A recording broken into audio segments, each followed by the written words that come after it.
Bienvenidos, soy Álvaro Pop, este es Espacio Público. Hemos dicho, con ser honestos, basta. Y bajo ese principio y con la idea de seguirnos acercando a la realidad de país, con el proyecto, con la iniciativa de introducirnos a una realidad que tiene diversidades, en la cual el tema de pueblos indígenas, la realidad de multiculturalidad y la interacción de los pueblos es fundamental para el futuro, y cómo lo analizamos es el desafío de este programa y de este proyecto de televisión. Desde TV Maya, con la iniciativa de hacer un nuevo ejercicio de diálogo, de intercambio y de reflexión sobre la realidad del país, hemos iniciado esta serie de entrevistas. El día de hoy vamos a tener la oportunidad de hablar con el doctor Eduardo Núñez, que me acompaña precisamente para intentar hacer el mejor ejercicio de coyuntura rescatando el tema de pueblos indígenas y sobre todo desde esa ruralidad que el país tiene y que obviamente es fundamental para poder entender las entrañas de un país complejo. Bienvenido, Eduardo, y para empezar, ¿cómo ves el ambiente en esta elección? Durante estos años te hemos visto muy interesado y muy estudioso del país, y ¿cómo comparás con otras elecciones? ¿Qué ambiente tenemos? ¿Qué características tiene esta elección? Bueno, primero, Álvaro, muchas gracias por la invitación. Es un gusto estar en TV Maya. Sé que es un proyecto largamente añorado y ver lo que se concreta y que funciona, eso es estupendo realmente. Y escuchar el espíritu del espacio también, o del programa también me parece positivo. Mira, ¿cómo ve uno la elección? Bueno, yo creo que tenemos que hablar de dos procesos electorales o dos campañas distintas. Esta es una elección cada elección es diferente, seamos francos, no hay elecciones que sean simétricamente iguales en ningún país. Ni parecidas en algún sentido. A veces ni parecidas, y en el caso de Guatemala es muy difícil que hayan similitudes estructuradas, dada la fragilidad del sistema de partidos políticos, un sistema con una alta tasa de natalidad y también una alta tasa de mortalidad de partidos, que hace que constantemente cambien la estructuración de las preferencias electorales, que hayan pocas lealtades estables a lo largo de los años, como existen en otros países. Pero te decía que este proceso electoral me parece que podríamos definirlo como una elección en dos campañas. Una campaña que arranca temprano, antes de la convocatoria a las elecciones, posiblemente identificable con alguna concreción desde mediados del año pasado.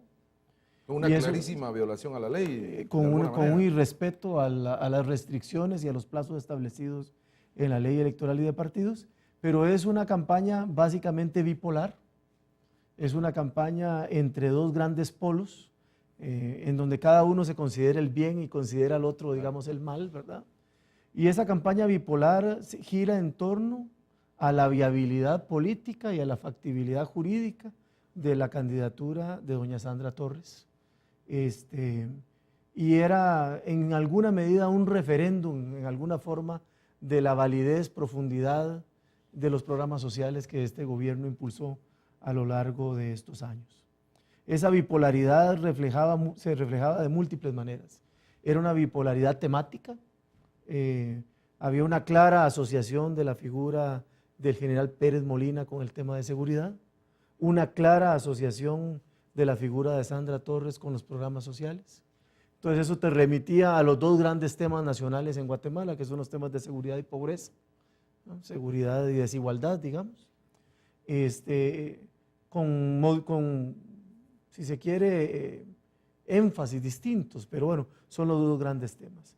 Esa bipolaridad temática tenía un cierto reflejo territorial, que es heredado de la elección del 2007, un votante urbano mucho más preocupado por los temas de la seguridad, un votante rural mucho más preocupado por los temas del ingreso, por los temas del acceso a servicios, por el tema de la productividad, ¿verdad? Eso además naturalmente asociaba a los arraigos de los principales partidos, uno mucho más en el ámbito urbano y otro mucho más en el ámbito rural, y también una bipolaridad que en algún momento quiso alcanzar un tono de clases, o sea, un tono de ricos contra pobres o pobres contra ricos, pero que no terminó de calar, digamos, en el ánimo general de la campaña. Ese esquema bipolar respondía no solo, digamos, a determinados rasgos sociodemográficos o de ruralidad del país, sino que respondía también a la agenda estratégica de los partidos, o sea, a la estrategia de campaña electoral. Y estaba claro que en un sistema en donde había 28 partidos legalmente inscritos, en donde proyectaban 11 binomios presidenciales, 14 partidos con candidatos, entonces la posibilidad de que se fragmente el voto es muy elevada y es natural en ese tipo de escenario que los partidos que son más fuertes tiendan a querer limpiar la cancha, estableciendo una interlocución de tipo bipolar. Y eso fue lo que hicieron tanto. Características que efectivamente fueron modificándose en el transcurrir de los meses hasta tener precisamente las que de alguna manera estamos viendo en esta oportunidad, con una discusión alrededor de 2 candidatos que están buscando el segundo lugar. Pero en ese ambiente, ¿qué papel juegan las encuestas? ¿Fueron capaces de extraer esa dinámica que muy bien estás planteando en términos de mapa político electoral de país? ¿Las encuestas traen consigo esas cargas? ¿Qué tan confiables son? ¿Qué representan? Bueno, mira, el debate sobre encuestas es viejo. Habría que ir a la profundidad en el análisis, revisando ficha técnica y diseño de muestra, que no tenemos eso a mano, para valorar si son idóneas o no, o si están influidas o no, ¿verdad? Lo que me parece es que la encuesta siempre es una foto de un momento anímico, el momento anímico del que se consulta, ¿verdad? O sea, reflejan tanto tendencias como reflejan momentos. Me parece que lo que uno ve en las encuestas es que hay una cierta claridad en tendencias. Por ejemplo, es claro, más allá de la distancia, que hay un liderazgo sostenido del candidato del Partido Patriota. Y es claro que hasta la resolución de la Corte de Constitucionalidad había un segundo lugar más o menos definido en la candidata que encabezaba la coalición de gobierno. El asunto con las encuestas es que difícilmente pueden reflejar escenarios en donde las diferencias sean ajustadas. Y eso nos remite a la situación actual. Nos remite al debate sobre el segundo lugar, ¿verdad? Las encuestas siempre tienen márgenes de error que, dependiendo además del diseño de la muestra, pueden incrementarse o reducirse. Dependiendo de la confianza que la gente le asigne a las encuestas, va a declarar con veracidad o va a evadir la pregunta o a dar respuestas diferentes, y también depende del vaciado de información que hagan los medios de comunicación o los que compraron o pagaron las encuestas, pues se pueden dar distintas interpretaciones. Mi impresión personal es que en general las encuestas han reflejado las tendencias de las preferencias electorales en un país que, subrayo, cambia sus preferencias electorales con gran rapidez. Claro, pero entonces, sobre todo en temas de un país que tiene un porcentaje cada vez mayor de actores rurales.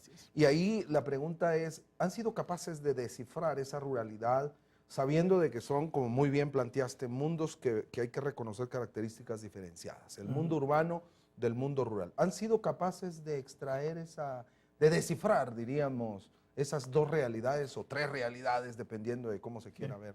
Mira, es muy difícil medir cuánto pueden reflejar la intencionalidad de voto o las preferencias político-electorales de las zonas rurales del país.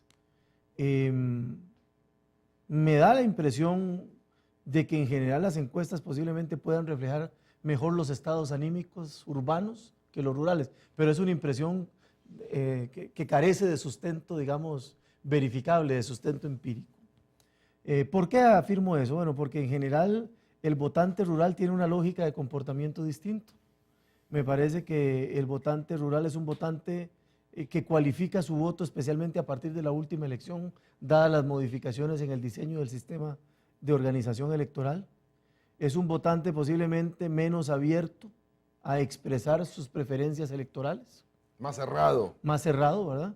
O es un votante que está acostumbrado a recibir en el contexto de la campaña una diversidad de ofertas que le hace sostener la decisión, un poco bajo la lógica muy latinoamericana, porque no es exclusiva de Guatemala, de tratar de aprovechar al máximo que las campañas electorales son un periodo, o el periodo en el que particularmente las organizaciones políticas aquí en cualquier otro país se ocupan de los temas que de otra manera en periodos que no hay campaña no se ocupan.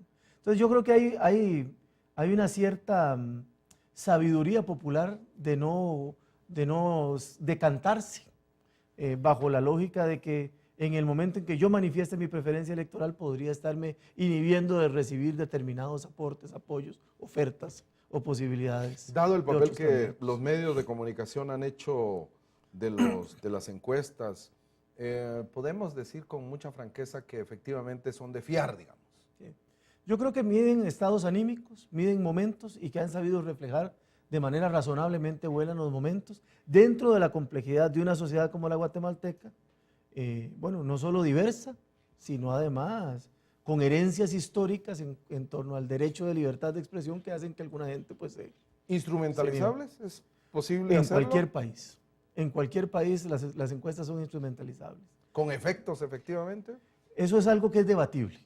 Es un viejo debate en qué medida las encuestas se estructuran preferencias electorales. Mi impresión es que la gente no cambia su intención de voto por lo que dice una encuesta.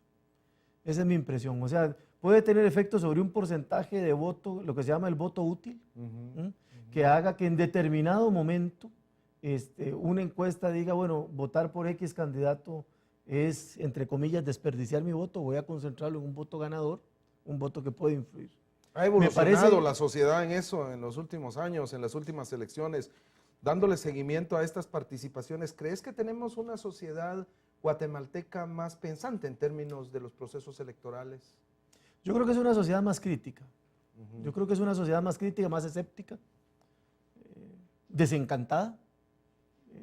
Muy latinoamericana. Muy latinoamericana, eso te iba a decir, refleja el clima general de la actitud de la gente hacia la democracia y la política en América Latina. Pero eso quiere decir que los efectos latinoamericanos deberíamos de tomarlos en cuenta de cara a esta elección, ¿o no? Sí, en alguna medida. Pero lo que te iba a decir es que para bien el desencanto y para bien el escepticismo. Porque una sociedad desencantada y escéptica demanda más.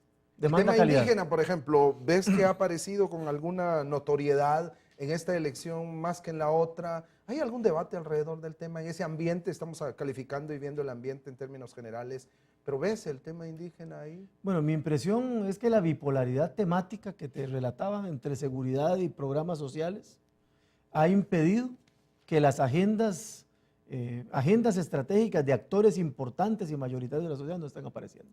Y precisamente de ese tema vamos a seguir conversando en este espacio, un espacio público, un espacio de ideas. Regresamos después de estos mensajes.